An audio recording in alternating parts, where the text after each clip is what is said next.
Sensory Storytime really does open up the library to children who may not otherwise feel like they have access to it, and families who have access to it. And that's because sometimes it's hard for our kids to be quiet, to sit still, to just sit and be able to read a book quietly like you're supposed to do in a library. And so really Sensory Storytime is about meeting the families where they are, and that might be where they need some space to walk around whenever they read a book, or to be more interactive when they're reading the books, and to sing, and everything that Tricia brings into that program really is about meeting them where they are and to open up the library to them in a way that makes it an accommodation.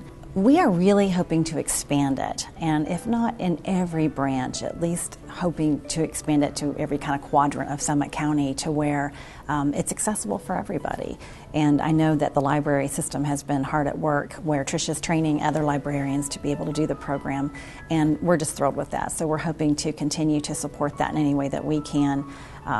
From our part, we got a grant from the Millennium Fund for Children, and that really helped us to fund the materials that go with it, and the little sensory balance beam, and some of the stuff that the library needs to really put on a good program. So we're hoping to continue that partnership and help them expand it throughout Summit County. Sensory Storytime began in North Carolina. I was a children's supervisor librarian there. In August of 2008, we scheduled a program. I have not a background in special education. I'm a librarian, master's degree librarian by trade, and we just took a leap, and the program that we do today looks nothing like that program that we had then. We really were just trying to provide something. Everything that we've done to improve the program from that point has been because parents have been so helpful to give us feedback and evaluate what we're doing. And so we are able to have the product that we do today, which is a much more responsive program to the customer's needs. To prepare for a session, I set up the room in a very simple setup where the distractions are minimal. Whenever I've programmed in a lot of different rooms, and I always look at what could possibly distract, be it vertical blinds or books and clutter. So my room is set up very simply. I just have a table in the front with a IKEA canvas toy box, and inside the toy box I put my program in order, so it's simple for me.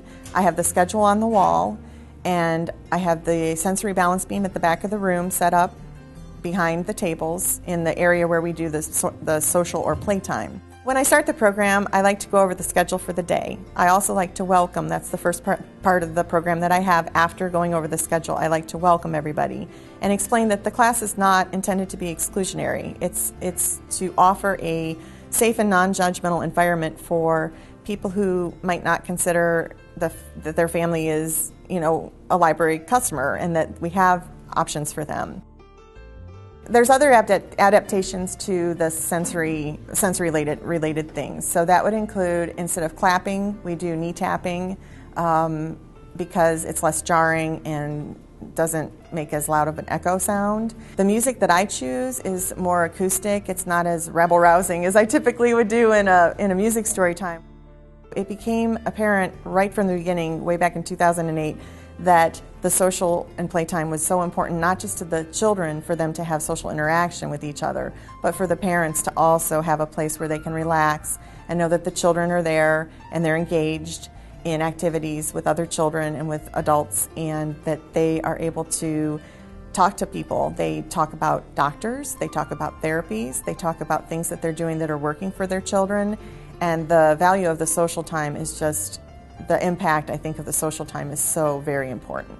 Our partnership with the Autism Society of Greater Akron has been phenomenal, and part of that is that they have such a great volunteer group. And part of what the volunteer group does for them and for us, for our program, is every month when we have a book or a theme, we pick a book that we're going to be doing in the program, and we create a storyboard. After the program, each family can take home storyboards and they can retell the story at home, which is very important for narrative skills. The families who are attending these programs are extremely appreciative. They offer terrific feedback, and moving forward with their support and their feedback is just the most ideal situation.